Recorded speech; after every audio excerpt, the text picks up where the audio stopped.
शांति। 8 मार्च 2023 प्रातः मुरली। ओम शांति। बाप दादा मधुबन। बाबा ने सुनाया आज, मीठे बच्चे, सबको सुख देने वाला भोला व्यापारी एक बाप है। वही तुम्हारी सब पुरानी चीज़ें लेकर नई देते हैं, उनकी ही पूजा होती है। मीठे बच्चे, सबको सुख देने वाला भोला व्यापारी एक बाप है। वही तुम्हारी सब पुरानी चीज़ें लेकर नई देते हैं, उनकी ही पूजा होती है।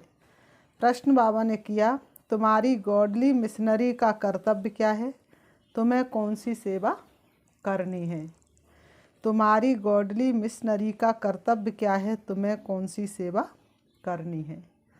उत्तर में बाबा ने बताया, तुम्हारा कर्तव्य है सभी मनुष्य मात्र का कल्याण करना, सबको तमो प्रधान से सतो प्रधान बनाने के लिए बाप का संदेश देना। तुम सबको बोलो कि स्वर्ग स्थापन करता बाप को याद करो तो तुम्हारा कल्याण होगा। तुम्हें सबको लक्ष्य देना है। जो देवताओं को मानने वाले तुम्हारे कुल के होंगे वह इन सब बातों को समझेंगे। तुम्हारी है रूहानी बातें। बाबा ने कहा, तुम्हारी हैं रूहानी बातें। गीत है, भोलेनाथ से निराला और कोई भी नहीं।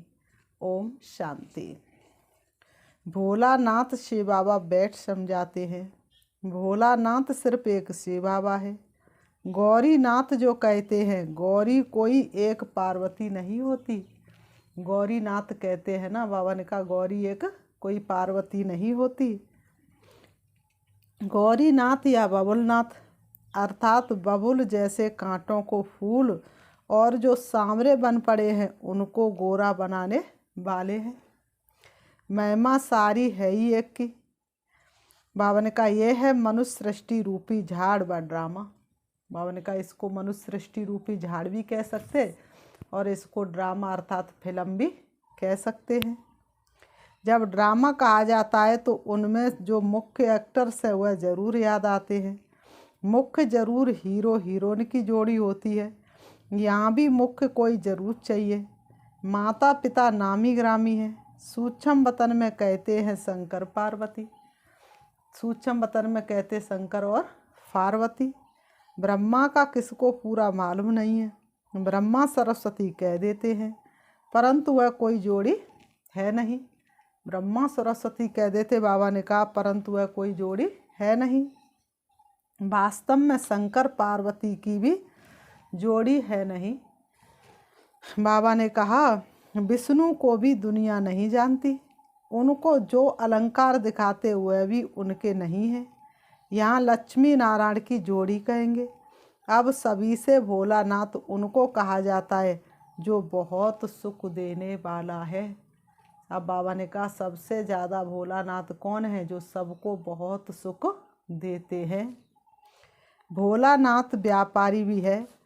हमसे पुरानी चीज़ें लेकर नई देता है। पहले पहले बुद्धि में आना चाहिए, सभी से ऊंचे ते ऊंच कौन है? पहले पहले बुद्धि में आना चाहिए कि सबसे ज़्यादा ऊंचे ते ऊंचा कौन है? सबसे अधिक सुख देने वाला कौन है? जो बहुतों को सुख देते हैं उनकी पूजा भी होती है। बाबा ने कहा, जो बहुतों को सुख देते हैं उन्हों की पूजा भी होती है। तो ये सब विचार सागर मंथन करने की बातें हैं। ये सारी बातें विचार सागर मंथन करने की है। विचार सागर मंथन का नाम बहुत बाला है। तो विचार किया जाता है, मनुष्यों में ऊंचे ते ऊंचे हैं लक्ष्मी नारायण। मनुष्य सृष्टि में मनुष्यों में सबसे ऊंचे कौन? लक्ष्मी नारायण। अच्छा, उन्होंने क्या सुख दिया है? जो मनुष्य उनका नाम लेते हैं या उनकी पूजा करते हैं, वास्तव में उन्होंने सुख तो कोई भी नहीं दिया है। हाँ, वे सुखधाम के मालिक थे। उनकी जो दुनिया थी वहाँ पर दुख अशांति का नामो निशान नहीं था। इसलिए भक्त लोग सतयुग को याद करते और लक्ष्मी नारायण को याद करते हैं। परंतु उनको ऐसा बनाया किसने? इनके पहले वह कहाँ थे? अगर बाबा उनको ऐसा नहीं बनाता तो वे कहाँ होते? ये सब तो बच्चों को मालूम है। आत्मा तो कभी विनाश होती नहीं। बाबा ने कहा आत्मा, परमात्मा, प्रकृति, ये तीनों चीज़ें कैसी हैं? अविनाशी, इनका कभी विनाश नहीं होता।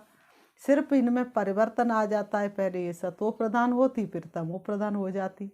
शिव बाबा फिर तमो प्रधान से सतो प्रधान बनाते हैं।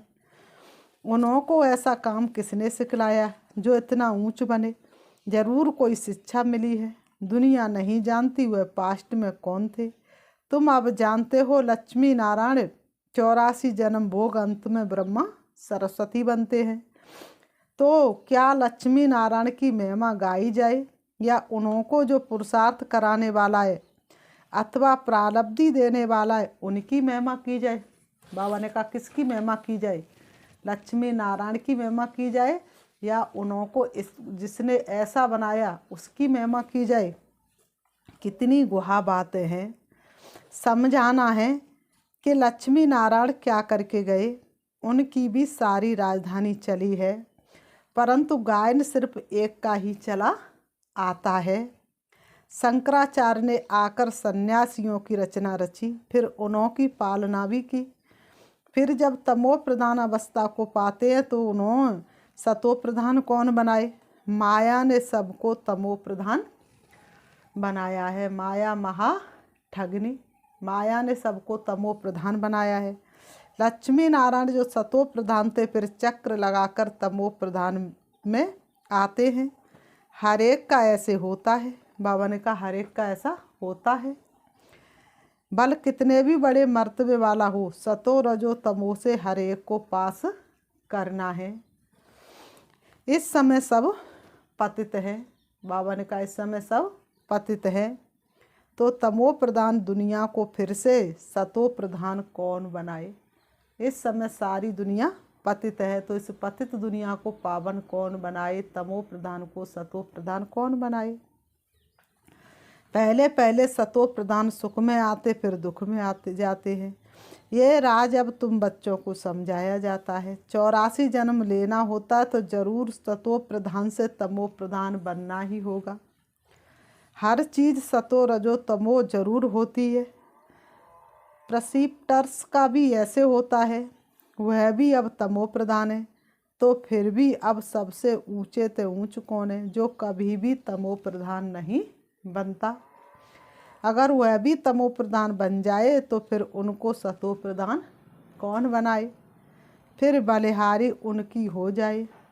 ऐसे ऐसे विचार सागर मंथन करने से दिल में जो पॉइंट जचती है, अच्छी लगती है तो सुनाई जाती है। उनका दिल में जो पॉइंट जचती है, अच्छी लगती है, वह सुनाई जाती है।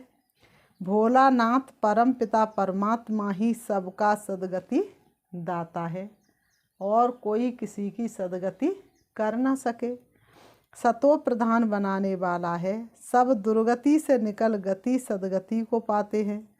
नंबर बार जो भी पहले पहले आएंगे वह सतो प्रधान सतो रजो से होकर फिर तमो प्रधान बनेंगे जरूर। बाबा ने कहा भले लक्ष्मी नारायण है, पहले पहले सतो प्रधानता में आए, फिर धीरे धीरे रजो प्रधान और फिर तमो प्रधान। तो बाबा ने कहा तीनों अवस्थाओं से हर किसी को गुजरना ही है, भले ही क्यों ना लक्ष्मी नारायण है।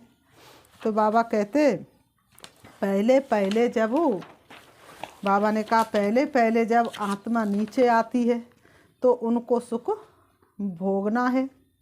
इसलिए लोग क्या देखते हैं, कलयुगी मनुष्य जो हैं बाबा को नहीं पहचाना वो सुखी है, और सतयुगी जो बाप को पहचान के याद कर रहे हैं उनके हिसाब किताब चुक आ रहे हैं। तो क्यों आ रहे हैं? क्योंकि वह सतयुग से पाठ बजा रहे हैं।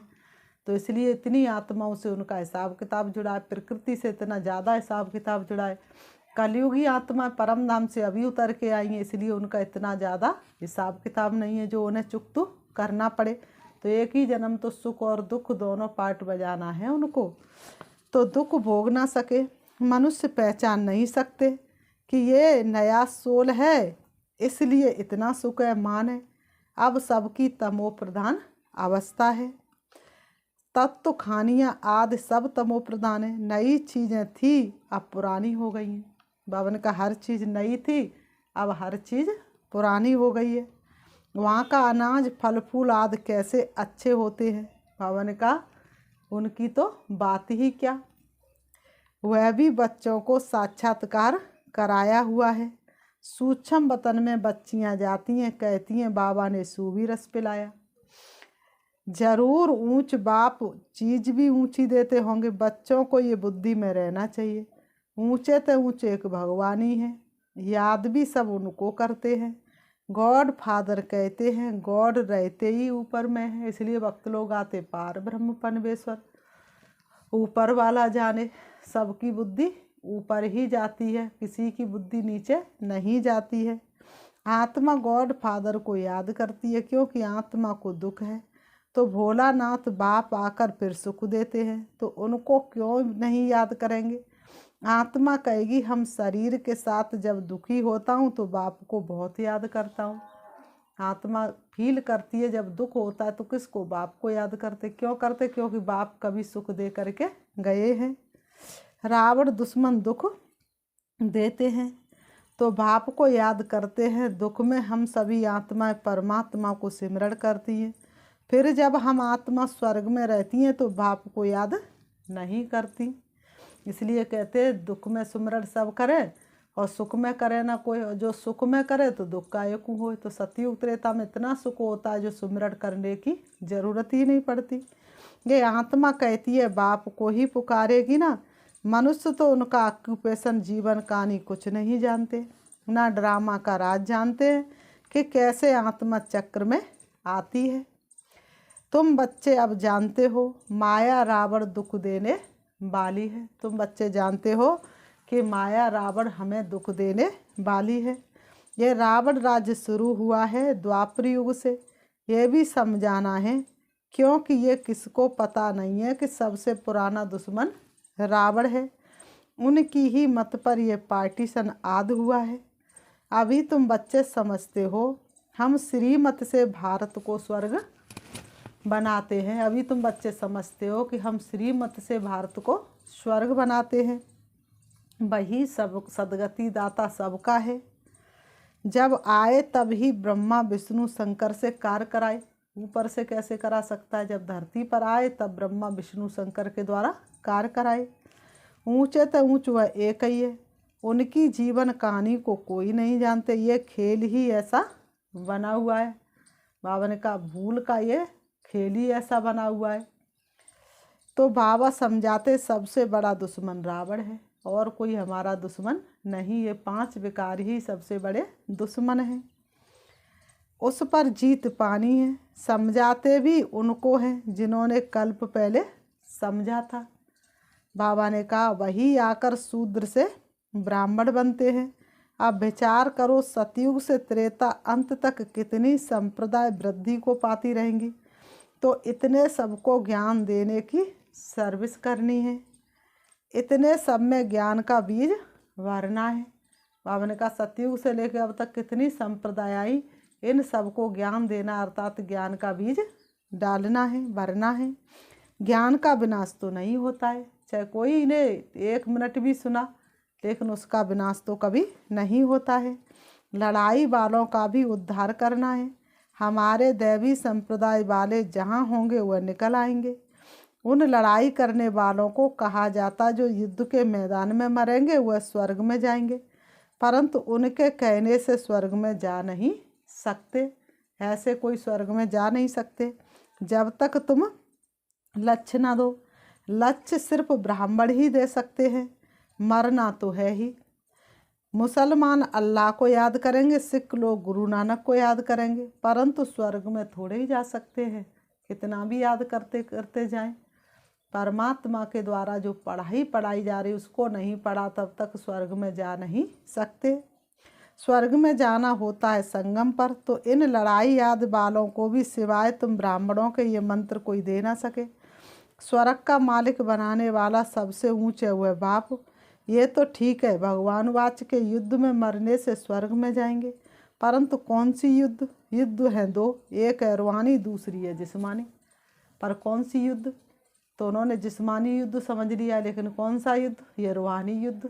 लड़ते लड़ते भी चले गए तो भी स्वर्ग में चले जाएंगे। उन गोली चलाने वालों को भी तुम ज्ञान दे सकते हो। गीता में भी है मन मनावव। गीता में भी कई जगह आया है मन मनावव, लेकिन मन मनावव का अर्थ क्या है? मन ही मन उसे याद करो। अपने बाप और स्वर्ग को याद करो तो स्वर्ग में जाएंगे। जब संगम युग हो तभी तुम स्वर्ग में जा सकते। वह है जिस्मानी बातें, ये है सब रूहानी बातें। हमारी है माया पर जीत पाने की युद्ध। मरने समय मनुष्य को मंत्र दिया जाता है, ये जाते ही है मरने के लिए तो बाप का संदेश देना है। एक दिन गवर्नमेंट भी तुमको कहेगी कि ये नॉलेज सबको दो। बाबा ने कहा एक दिन गवर्नमेंट भी कहेगी कि ये नॉलेज तुम सबको दो।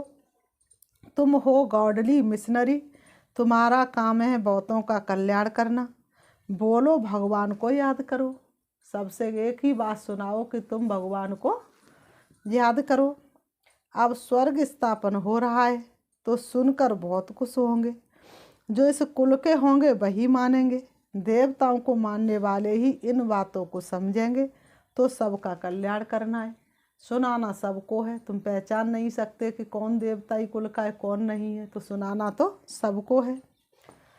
तो हमने कहा बाबा ने समझाया है, लड़ाई वाले वह संस्कार ले जाते तो फिर लड़ाई में ही आ जाते हैं। आत्मा संस्कार ले जाती है ना, स्वर्ग में तो जा ना सके। जो भारत की सेवा करते उनको फल तो मिलना चाहिए ना, तो उन्हों की भी सर्विस करनी है। बड़ों बड़ों को समझाना है, तुम्हारा प्रभाव निकलेगा। तुमको कहेंगे यहाँ आकर भाषण करो। बाबा ने कहा तुम्हारा प्रभाव तो लास्ट में निकलना ही है, तुमसे कहेंगे यहाँ आकर भाषण करो। जैसे मेजर ने बाबा को मंगाया, जहाँ तहाँ समझाने के लिए घुसना पड़ता है। बड़े को समझाने से फिर छोटे बहुत आते हैं, परंतु गुरु को तुम पहले समझाओ तो चेले लोग उनका माता ही खराब कर देंगे, फिर उनको निकाल दूसरों को गद्दी दे देंगे। क्योंकि ये बिल्कुल नई बातें हैं ना। सारी दुनिया में एक भी मनुष्य गीता को पूरा समझते नहीं। कहते बरोबर रुद्र ज्ञान यज्ञ से विनाश ज्वाला प्रज्वलित हुई थी, फिर क्या हुआ ये नहीं जानते। मनुष्य कुछ भी नहीं जानते। इस समय सब तमो प्रधान है। क्रिश्चियन भी ये मानते हैं कि क्राइस्ट यहाँ बेगर रूप में है, फिर बेगर से अमीर कौन बनाए। क्राइस्ट भी जानते हैं कि यहाँ सब बेगर है, लेकिन बाबा ने कहा बेगर से अमीर कौन बनाए। सबका सदगति दाता तो एक ही परमात्मा है। तो तुम बच्चे अगर अच्छी रीति बैठ समझाओ तो बहुतों का कल्याण कर सकते हो। बाबा ने कहा तुम बच्चे अगर अच्छी रीति से किसी को समझाओ तो तुम बहुतों का कल्याण कर सकते हो। बाप स्वर्ग का रचयिता ही पतित पावन है, तो उनकी श्रीमत पर चलना पड़े। जो लायक होंगे वही निकलेंगे। बाबा ने कहा जो लायक होंगे वही निकलेंगे। जिनको स्वदर्शन चक्र का व मन मनावव का अर्थ बुद्धि में है उनको ही ब्राह्मण कहेंगे। ब्राह्मण बनने बगैर देवता नहीं बन सकते। प्रजा तो बहुत बननी है। त्रेता अंत तक जो आने वाले हैं उनको ये मंत्र मिलना है। तीर उनको ही लगेगा जो हमारे कुल का होगा। हमारे कुल का नहीं होगा उसको तीर लग नहीं सकता, कितना भी समझाओ कितना भी माथा मारो। तुम्हारे तीर में अब जौहर भरता जाता है, फिर पिछाड़ी में बहुत तीखे बाण लगेंगे। सन्यासियों को भी बाण लगे हैं ना, फिर समझा है बरोबर ये भगवान ही बाण मारते हैं। तुम्हारे ज्ञान बाण अब जौहरदार रिफाइन बनते जाते हैं। मुख्य बात एक ही है, मन मनावव।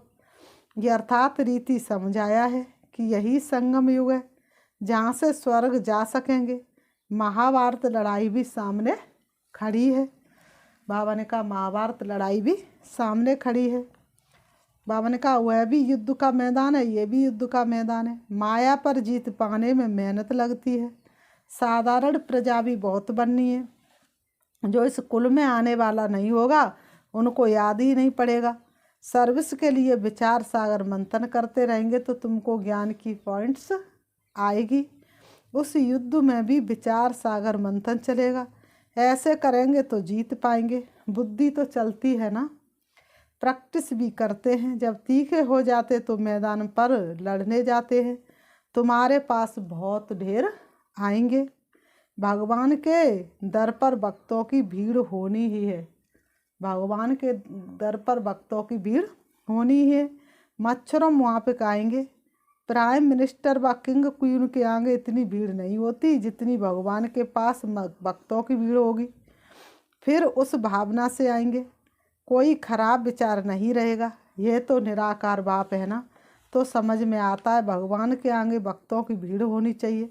आना भी सबको यहाँ पड़ेगा। यहाँ अपना जड़ यादगार एकदम एक्यूरेट है। शिव बाबा का भी चित्र है, जगत पिता जगत अम्बा भी है। ये अभी का तुम्हारा ग्रुप है शक्ति सेना का। फिर बाबा ने कहा अच्छा मीठे मीठे सिकी लते बच्चों प्रति माता पिता बाप दादा का याद प्यार और गुड मॉर्निंग। रूहानी बाप की रूहानी बच्चों को नमस्ते। हम रूहानी बच्चों की रूहानी बाप दादा को याद प्यार और नमस्ते नमस्ते नमस्ते। धारणा के लिए मुख्य सार नंबर 1, ब्राह्मण सो देवता बनने के लिए सुदर्शन चक्र का और मन मनावव का अर्थ बुद्धि में यथार्थ रीति रखना है। ब्राह्मण सो देवता बनने के लिए सुदर्शन चक्र का और मन मनावव का अर्थ बुद्धि में यथार्थ रीति रखना है। सबको लक्ष्य देने की सेवा करनी है। बाबा कहते सबको लक्ष्य देने की सेवा करनी है। नंबर 2, माया पर जीत पाने के लिए विचार सागर मंथन कर ज्ञान की गहराई में जाना है। माया पर जीत पाने के लिए विचार सागर मंथन कर ज्ञान की गहराई में जाना है, रतन निकालने हैं। वरदान, पवित्रता की स्टेज द्वारा अविनाशी ईश्वरी मस्ती का अनुभव करने वाले होली हंस भव। पवित्रता की स्टेज द्वारा अविनाशी ईश्वरी मस्ती का अनुभव करने वाले होली हंस भव। स्पष्टीकरण है, होली पर सभी बड़े छोटे के भान को भूल आपस में एक समान समझ मस्ती में खेलते हैं। दुश्मनी के संस्कार भूल मंगल मिलन मनाते हैं। कितना भी कुछ भी होगा लेकिन सब भूल के मंगल मिलन मनाएंगे। ये रस्म भी अभी की है। आप बच्चे जब होली अर्थात पवित्रता की स्टेज पर ठहरते हो, बाप के संग के रंग में रंगे हुए होते हो, तब ईश्वरी मस्ती में देह का भान व भिन्न भिन्न संबंध का भान, छोटे बड़े का भान विस्मृति हो एक ही आत्म स्वरूप का भान रहता है। छोटे बड़े का भान भूल जाता और क्या स्मृति रहती है, मैं भी आत्मा और ये भी आत्मा है। यही होली अंश स्थिति है। इसी का यादगार हर वर्ष होली उत्सव के रूप में मनाते हैं। इसी का यादगार हर वर्ष होली उत्सव के रूप में मनाते। उत्सव माना उत्साह। स्लोगन, जिनके जीवन में शीतलता है वे दूसरों के जलते हुए चित्त पर विजय प्राप्त कर सकते हैं। जिनके जीवन में शीतलता है वे दूसरों के जलते हुए चित्त पर विजय प्राप्त कर सकते हैं। अच्छा, ओम शांति। अभी हम 5 मिनट बाबा को याद करते हैं। देखेंगे अपने आप को चमकती हुई ज्योति के रूप में। मैं आत्मा लाइट स्वरूप हूँ। दोनों ब्रह्मों के बीच ब्रह्मकुटी में विराजमान हूँ। प्यारे पिता परमात्मा की संतान हूँ। सृष्टि रंगमंच पर पाठ बजाने आई हूँ। अब मेरा पाठ पूरा हुआ। मुझे अपने घर वापस जाना है। मैं आत्मा चली जा रही हूँ, मन और बुद्धि से हवा से भी तेज, सूरज चांद सितारों से पार, सूक्ष्म वतन से भी दूर पहुंच जाती हूँ हल्के सुनहरे लाल रंग के आसमान में, जहाँ चमकता हुआ दिव्य सितारा है। वही मेरा शिव बाबा है। मैं आत्मा शिव बाबा के सामने हूँ। उनकी शक्तिशाली किरणों का अनुभव कर रही हूँ। उनकी शक्तियों से मैं पावन हो रही हूँ, भरपूर हो रही हूँ। बाबा ने बताया अपनी हर कमी कमजोरी को समाप्त करना है। बाबा की शक्तिशाली किरणों से मेरी एक एक कमी कमजोरी समाप्त हो रही है और मेरे अंदर दिव्य गुण प्रवेश कर रहे हैं। मैं आत्मा दिव्य गुणों से सजती जा रही हूँ। मेरा संपूर्ण श्रृंगार हो रहा है। मेरे अंदर एक एक गुण और एक एक शक्तियां आ रही हैं। शिव बाबा से शक्ति लेकर मैं वापस आ रही हूँ। परम धाम से नीचे, सूक्ष्म वतन से भी नीचे, तारागढ़ से भी नीचे, चंद्रमा से भी नीचे, सूरज से भी नीचे आ जाती हूँ सृष्टि रंगमंच पर। आकर के दोनों ग्रहों के बीच प्रकृति में विराजमान हो जाती हूँ। अब मुझे बाप के साथ का अनुभव हो रहा है। मैं और मेरा बाबा दोनों आपस में कंबाइंड है। बाप मेरे साथ है। ओम शांति।